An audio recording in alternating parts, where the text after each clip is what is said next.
Welcome to Shady Grove Radio. Good evening and welcome to Shady Grove Radio. Shady Grove Radio, I'm Dan Logan. Broadcasting from beautiful downtown Colfax. Actually, we're recording in your Sunday school class. Well, we're sitting in my kitchen, Dan, here in Oak Ridge. Pastor Doreen Garman, Mr. Joey Simcox, Tanisha Patrick, Pastor Phil. That was the place where I first learned that you had gotten bitten by a lion. It's not as exciting once I explain it, and all of a sudden this lion just bites my leg. Joining me now is Dr. Bob Black, 32 years at Southern Wesleyan University, chairman of the religion department when he retired there. Bob, how would John Wesley respond to these extraordinary times that we're going through? He was a great leader, and the church is looking for leaders. How would he respond today, you think? That's a great question, Dan. He did ministry in a real life context. So there's no ivory tower to John Wesley. He did it on the street level.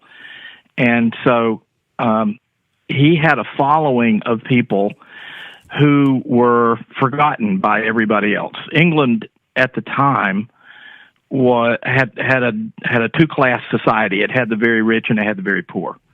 There was no middle class at the time. In fact, after Wesley's death, scholars started giving him credit for creating a middle class in England through his Methodist societies. But through his lifetime, there was only the rich and the poor, and Wesley poured his life into the poor.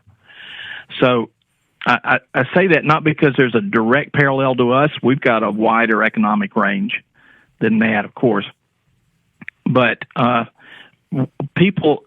Wesley was attracted to people in need. And in a time like this, whether it's health or economics or juggling work and school-age kids, we've got a nation full of people in need. And I think Wesley would be all over it. I really do. How do you think John Wesley would be responding then to if he were here today with his outreach and responding to those in need? What methods would he use? What processes? Who would he be reaching out to? He would be reaching out to everybody, but in particular those that he felt were marginalized by society, those who weren't enjoying the economic fruits of England's superiority at the time. And he would use any means that he could. One of the things that's always impressed me about John Wesley, Dan, is his creativity, his ingenuity. When he was uninvited to churches because they didn't like the message that he was preaching as a young man, he began to preach in the streets. He began to preach in the open air. He preached from people's front porches. He preached from their dining room tables in the evening when others who had been at work all day came in, and by gas lights, or candles in the house, he would preach. He had to get up on something. He was only 5'4", so you couldn't have seen him otherwise. But it was not unusual to see Wesley just going where the people were, reaching them any way possible, and finding out what their needs were, so that he could do something to meet them. In his own Methodist societies, they began creating free medical dispensaries, for instance. Now, there was no pandemic in Wesley's day. There was a terrible time a generation before. England went through a terrible plague time.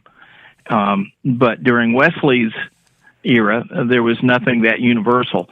But what they had were the poor had no medical resources because they couldn't afford doctors. And Wesley set up free clinics in London. It hadn't been done since the monks did it in the Middle Ages. Wesley created free clinics supported by donations to the Methodist societies. And God only knows how many people were helped, how many lives were saved, because he found a way. There's no mechanism, there was no structure there for him to use, so he created one. I don't know what that would look like today, but I'm confident he would find a way to make a difference today, too. What kind of opposition did he have? Who did he run into that tried to stop him? You know, the most serious opposition he had was from the church. Wesley was a clergyman in the Church of England. The Church of England didn't like him rocking the boat. And when he began to preach out of doors, his bishop called him in and said, you know, we have a parish system here. That means every minister has his territory. And when you preach on the streets or when you preach in the fields, you're on somebody else's turf, and they don't like it, so you've got to quit. Wesley said, I'd like to point out that I'm also a professor at Oxford. He hadn't taught there in years, but he still had his faculty appointment. And according to the Constitution, professors in Oxford had the right to preach anywhere they wanted to. So God was ahead of the curve on that one. The bishop was speechless. Wesley got to continue his outdoor preaching. So he got a lot of criticism from within the Church of England. He got some criticism from the upper echelons of society because they didn't like the fact that England was getting a middle class. You know, they thought that weakened their position, and that middle class was electing members to Parliament. So it affected legislators too, and they had to start taking seriously a whole new group of people because Wesley had made a difference sociologically in England. They had no means of broadcast, radio, TV, internet like we do now. How did he get his word out Right. other than preaching? What did he use? Well, he wrote books and he reprinted books that other people wrote. This is in the days before copyrights. And when Wesley found a book that was really helpful to him, he would, at his own expense or at the expense of the Methodist Church, he would reprint it and then sell it at bargain basement rates just to pay for the cost of producing it to people all over, especially to his own ministers, but also to people in his Methodist societies. So it was mainly by the spoken word through his sermons, by the written word through the books that he wrote, and through the books that he reprinted. One of those books, by the way, one of the books that he wrote was called Primitive Physic, and it was a medical book. It was like a home remedy medical book. And he gathered all of the folk remedies that he had heard about or known about. He also talked to doctors and found out the latest from them, that's in quotes, of ways to treat various illnesses. And so this book had suggestions for dealing with 200 or 300 different maladies that people might have. And then the poor had a resource when someone in the family fell ill because they couldn't afford to go to the doctors. The book was a huge bestseller. It went through 30-some editions during his lifetime. It was reprinted for 100 years after his death. As again, it was the resource everybody knew that they had on their shelf when somebody in the family came down with something and they didn't know what to do. They had no doctor to go to. It was a really amazing thing. Some of his things are hilarious, by the way, because it is folk remedies. But he said for a headache, cut a thin slice of lemon and press it to your temples. And for if you have gastrointestinal problems, hold a live puppy on your belly. Oh. I don't know if you've ever tried that, Dan. No, I haven't. I haven't either. We have a cat, and I won't let him anywhere near me, so I don't think I'm going to go for that. But most of the things are doctors today say he was at least up to par with the medical profession of his day because they didn't know a lot either. In fact, some of the things they were doing, he would not do, like bloodletting for almost any kind of serious illness, which is the worst thing you could do, but medical science was doing it. Wesley said, don't do it. And taking mercury, which is, poison. Yeah. And so Wesley said, don't do that. So in some cases, he was ahead of the science of his day. It sounds like he was a very busy man. I think that's true. and engaged his culture and his community and nation just at every level possible. He got up at 4:00 in the morning. When he got older, he wrote in his journal that he really felt bad because he overslept, and that was 5:00 in the morning. Now, he turned in early too, but the day started early for Wesley, and then he got as much out of it as anybody possibly could. He traveled 5,000 miles a year on horseback for 50 years. And at the end of his life, when he couldn't ride horses that long, he would settle for a carriage, but he was still on the road for 5,000 miles a year in his 80s at the end of his life. Where did he get his training, his motivation, his energy? I know the Lord blessed him and blessed his work, and not to discount that at all. But did he have a model that he followed? He had a couple of very influential people in his life. His mother was one. Wesley survived a house fire when he was 5 years of age. All the other kids got out, and they looked back in the burning house, and little John was up in an upstairs window, and the stairs were already on fire. He was about to be in the house when the roof caved in. And two neighbors didn't have a ladder, but one of them stood on the other's shoulders and reached up to the second-story window and pulled him out just before the roof caved in. So his mother said to him, "God spared your life for a reason. You're a stick pulled out of the fire." That's a quotation from the Old Testament. You're a brand plucked from the burning. And what we have to do is find out what God's going to do, because he's miraculously saved your life. Well, Wesley grew up with that mindset. And I think that went a long way to shaping the person he became. And then the other influence was from the Moravian Church. The Moravian Church, when Wesley was trying to be a good Christian by works, by being a good Christian, it was some Moravian friends who said, "Now, look at the Scripture again. This is by faith, and works follow, but they don't produce it." And Wesley had read it 100 times, but it hadn't sunk in until they made that point. Then at Aldersgate Street, when he was 35 years of age, he had that heart-opening, heart-warming experience that changed the rest of his life. If Wesley were here today, then we would see a deeply spiritual man. We would see a man who rose early and maybe went to bed early, but he would be using all kinds of techniques to reach out to the culture. Am I right about that? He absolutely would. We might hear him on a podcast. We might see him on a film. We might see him out in the city square talking. Yeah. It seems like... I'll tell you who else modeled that was Billy Graham. Through his crusades, but also Billy Graham films, Billy Graham's books. He wrote a weekly newspaper column for decades, and televised his crusades, had a radio program, Hour of Decision, and so that's another example of a person who said, how many venues are out there? I'm going to use as many as I possibly can. In reading through your book,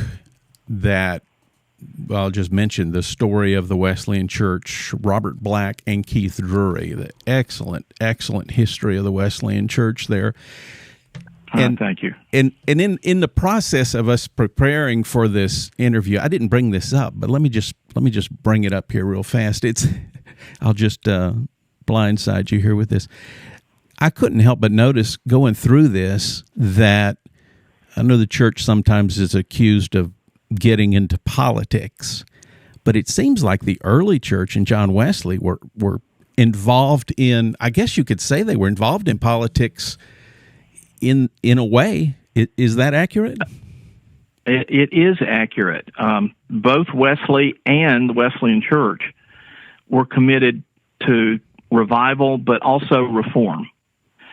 And reform can't happen unless there is some level of political involvement. I think it's important to say that kind of influence is not pure partisanism. That is, I'm of this party or I'm of that party, and so I'm 100% in favor of everything they do, and I'm 0% in favor of everything the other guys do. It was not that. It was being a moral conscience for Congress or for the judicial branch or for the executive branch, and pointing out what was right, and then helping them find the moral courage to do it. Wesley did that with slavery in England, and so it's no surprise then that the early Wesleyans did it with abolition of slavery when it came to America. And then they also worked for things like women's right to vote. For instance, we're celebrating that this year, anniversary year of the passing of that constitutional amendment. And Wesleyan Church and other evangelical churches were at the forefront of pushing for women's right to vote because they felt that they were being treated as less than the full citizens they were. So I think that maybe the way to say it best is that Wesley and then the Wesleyans after him would speak the truth to power regardless of party affiliation, so that everybody hears this is what the church needs to be doing. And if one party is doing a better job at that than the other, that's great. But it's not membership in a party, and that's what I believe. It's I'm going to speak what I believe and let both parties hear what the Lord has to say on a subject like this. I think that's when the church is most powerful. I think that's when politicians find they can't use the church. That rather it's the other way around. The church is holding them accountable for their policies. Does that make any sense? Yes, it does. And you think the church can operate in that position today? Can the Wesleyan Church do that? Can Shady Grove operate that way? I think it can. I think certainly individual Christians can. Individual Wesleyans can. But the Wesleyan Church has a number of position papers that it's taken on issues of moral reform, and they're very, very well written as a general rule. So I think that's one place to start. But then it can move on from there into people who have a conviction to make a difference actually entering the field of public service as a part of the way they understand God's will for their life. This is what I'm doing, not because of advantages that I might gain by being in political power, but because of the change that I might help make if I'm there. Have you seen that happen? Have you seen the Wesleyan Church, let's just say in the last 60, 70 years, have there been areas of the Wesleyan Church where you've seen that lived out, that John Wesley spirit there? I think I have. Let me say this. I think the Wesleyans got off to a great start in the 1840s and 50s with the abolitionist movement and the early reforms. There was a period of decades in the middle where that didn't happen, where the church felt that political involvement was somehow unspiritual. And yet, within the last generation or two, I think the church has come to a healthy middle ground where it's not politics for politics' sake, but it's trying to make a difference through the halls of power. And the example I would point to is Joanne Lyon. I think she did a remarkable job of being a voice that people in power needed to hear. She had positions under both a Republican administration and a Democratic administration. She was on a council for faith-based initiatives. And so she's not liable to either political party, but she's there for both, saying, here's what the church can help the government do to make life better for people if the government will let the church, free the church up to do it. So her influence there, and also through World Hope International, which she began, is to me a really good example. I think Wesley would be cheering her from the front row if he were around today. And she's not the only one by any means, but I think she's a remarkable example of that. In a lot of places, someone might describe John Wesley as a true Christian, a true believer, and I guess all of his work flowed out of that. Is that still possible today for believers at Shady Grove? It better be. It better be, or I'm not reading the Bible right. I think that's exactly what we need to be doing. Like Wesley, love our neighbor, ministering to the whole person. You know, Wesley said to his Methodist preachers, he said, "You have nothing to do but save souls." And then he turned around and devoted considerable money and time to reforms. And so if somebody would say to him, "Wesley, you're not doing what you said, you know, that you're not just saving souls, you're trying to help people's bodies." Wesley's answer was, that's part of salvation. Salvation has a spiritual and a physical side to it. Look what Jesus said in Matthew 25. Have you visited the sick? Then you visited me. Have you given to the poor? Then you've given to me. He saw Jesus in the poor and the sick and the needy and the slave in England. And I think we can do the same today. We can see Christ in places we haven't seen him before if we look at him through the lens of passages like that one in Matthew 25. So when Wesley finished his work, he's an old man. What was his life like toward the end? How did he? I guess the question really is, how did he die? How did he leave a legacy? Wesley traveled still in his 80s as long as he could, and preached every opportunity he got. He also wrote letters. The last letter that he ever wrote in his life was to William Wilberforce, who was the man in Parliament who was getting slavery abolished, the slave trade abolished in England. Wesley wrote him a letter of encouragement and said, "Keep it up. You have a lot of enemies, but you have a lot of friends, and I'm one of them." That's the last letter Wesley ever wrote. So his heart was in reform right up to the end.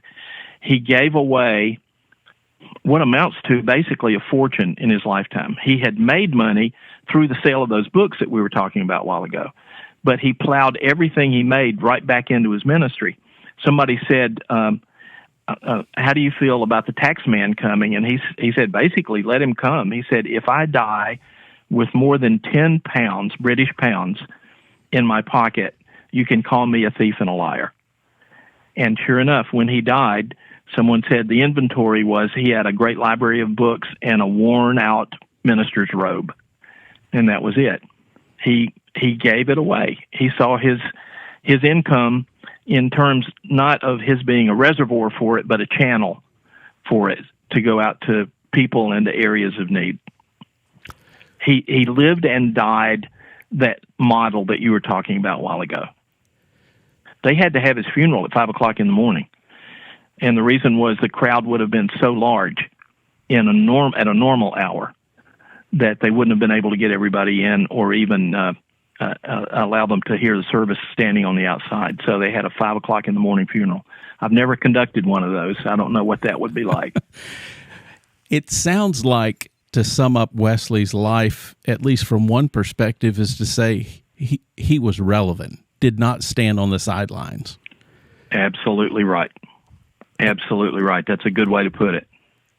And I guess our churches can take the same, the individuals in our churches can take the same approach with their life, as they will be relevant. They will serve their community and serve their friends the way Christ did, the way Wesley taught us to, or modeled for us.